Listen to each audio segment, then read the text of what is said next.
Hello friends, स्वागत है आप सभी का अपने यूट्यूब चैनल क्रैकेट एग्जाम्स बाय सुशांत पर। इस वीडियो में हम नंबर ऑफ़ जीरोस फाइंड करेंगे फैक्टोरियल में। कभी कभी मेनली एसएससी सीजीएल के एग्ज़ाम में और एसएससी सीपीओ या फिर एसएससी का कोई भी एग्ज़ाम हो, उसमें ऐसा क्वेश्चन ज़रूर आता है कि आपको एक फैक्टोरियल दे रखा होता है और उसमें आपको नंबर ऑफ़ ज़ीरोस फाइंड करने होते हैं। कि बताइए कि मान लीजिए 7 फैक्टोरियल है कि 12 फैक्टोरियल है, तो इसमें आपके नंबर ऑफ़ ज़ीरोस कितने होंगे। तो ये फाइंड करने का एक शॉर्ट तरीका है।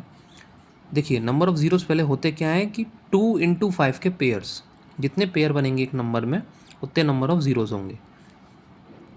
अब आप देखिए, 2 की पावर 5 और 5 की पावर 2 दे रखा है, तो इनमें जिसकी पावर कम होगी उतने ही पेयर बनेंगे। जैसे कि मान लीजिए 2 की पावर 5 है और 5 की पावर 2 है, तो 5 की पावर जो है वो कम है और 2 की पावर तो 5 है, तो 2 तो 5 बार लिख सकते हैं हम, 5 को सिर्फ 2 बार लिख सकते हैं। तो इसके साथ जो 5 के साथ है पेयर सिर्फ 2 बार बनेगा 2 का, तो 2 की पावर 2 पेयर के रूप में ले लेंगे हम 5 की पावर 2 के साथ, तो 2 पेयर बनेंगे। अब फैक्टोरियल पहले होता क्या है, आपको फैक्टोरियल जानना ज़रूरी है। देखिए, फैक्टोरियल का मतलब रहता है अगर किसी भी नंबर के आगे ऐसा सिंबल लगा है तो इसका मतलब इसको हम रीड करेंगे 7 फैक्टोरियल या फैक्टोरियल 7। तो उसकी वैल्यू क्या होती है, 7 into 6 into 5 into 4 into 3 into 2 into 1। यानी इस फैक्टोरियल की वैल्यू लास्ट तक नेचुरल नंबर हमें कम से कम नेचुरल नंबर तक मल्टीप्लाई करते हुए जाना है। अगर मैं 51 फैक्टोरियल की बात करूँ तो 51 इंटू 50 इंटू 49 इंटू 48 ऐसे कर करके 1 तक।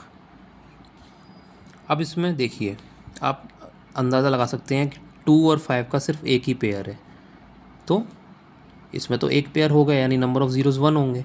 पर एक बात बताइए, 51 फैक्टोरियल को तो आप एक्सपेंड नहीं कर सकते, उसमें आप कितने 2 की पावर के 2 और 5 की पावर के पेयर ढूंढेंगे। तो इस केस में एक फॉर्मूला है, देखिए क्या फॉर्मूला है कि आपको जो ट्रिक है 51 को डिवाइड करना है 5 से। 10 आएगा, 10 टाइम जाएगा, आपको 10 यहाँ लिखना है, फिर 5 से डिवाइड करना है और 10 यहाँ भी लिखना है। फिर आपको 10 को डिवाइड करना है 5 से, कितने टाइम जाएगा, 2 टाइम जाएगा, आपको 2 लिखना है, फिर से 5 से डिवाइड करना है और आपको 2 को यहाँ भी लिख लेना है।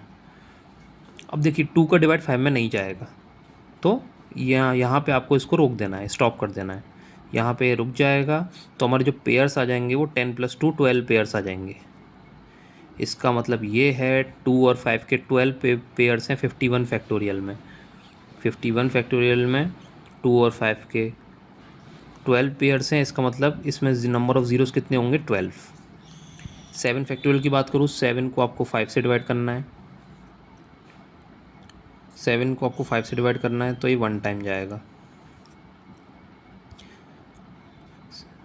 5 1 ज़ा 5, 1 डिवाइडेड बाई 5, तो 1 आपको यहाँ भी लिख लेना है, मैंने बताया था।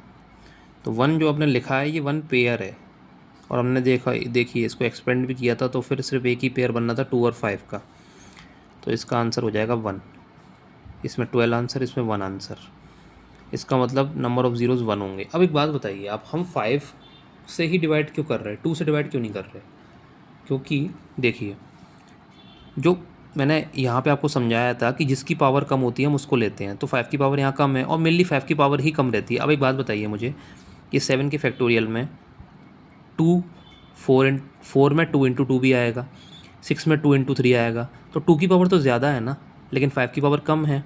तो इसका मतलब ये है कि जो कम पावर है उस वही तो पेयर बना पाएगा। जैसे इसमें था 2 की पावर 5, 5 की पावर 2, तो जो कम पावर थी 2, 5 की पावर सिर्फ 2 थी, इसलिए हमने सिर्फ 2 को 2 बार लिखा था और 2 पेयर बने थे। अब इसमें देखिए 4 में भी 2 आ रहा है, 6 में भी 2 आ रहा है, तो 2 की पावर इधर तो ज़्यादा है लेकिन 5 कम है, तो इसलिए हम डिवीजन जो है वो 5 से देते हैं, क्योंकि नंबर ऑफ़ पेयर्स जो बनेंगे वो 5 के बनेंगे, 5 और 2 के बनेंगे, लेकिन 5 जो है वो बार बार रिपीट नहीं हुआ, कम बार आया है, इसलिए जो हम नंबर ऑफ़ ज़ीरोज़ निकालते हैं वो 5 से डिवाइड करके निकालते हैं। अब देखिए 10 फैक्टोरियल है, आपको 10 को 5 से डिवाइड करना है, 2 टाइम्स जाएगा, यहाँ पे आपको 2 लिख लेना है, फिर से 5 से डिवाइड करना है, 2 डिवाइड नहीं हो पाएगा तो 2 पेयर बनेंगे 10 के फैक्टोरियल में। कौन कौन से 2 पेयर होंगे, एक तो 2 और 5 होगा और एक 10 में 2 इंटू 5 होगा, तो ये 2 पेयर जो बनेंगे वो हमारा आंसर होगा। तो नंबर ऑफ़ ज़ीरोज़ हो गए 2। ऐसे करके दोस्तों इस वीडियो में हमने देखा कि कैसे हम नंबर ऑफ़ ज़ीरोस निकाल सकते हैं फैक्टोरियल में। अब कोई बड़ी सी फैक्टोरियल दे दिया, मान लीजिए फैक्टोरियल 756, अब उसमें आप काउंट तो करने नहीं बैठेंगे, आप डायरेक्ट 5 से डिवाइड लगाएंगे और जो नंबर ऑफ़ पेयर्स हैं उनको आप लिख लेंगे, तो ये हमारा आंसर हो जाएगा। चलिए दोस्तों, तो इस वीडियो को यहीं ख़त्म करते हैं। इसमें आपने नंबर ऑफ़ ज़ीरोस निकालना सीख लिया फैक्टोरियल में। अगले वीडियो में हम डिविजिबिलिटी टेस्ट देखेंगे कि कौन से नंबर हम 2 का, 3 का, 4 का, 5 का कैसे डिविजिबिलिटी टेस्ट निकालते हैं। चलिए इस वीडियो को यहीं ख़त्म करते हैं। अगर आपने मेरे चैनल को सब्सक्राइब नहीं किया है तो प्लीज़ कर लीजिए और अपने दोस्तों के साथ शेयर कर दीजिए जो लोग कॉम्पिटिटिव एग्ज़ाम्स की तैयारी कर रहे हैं। Thank you.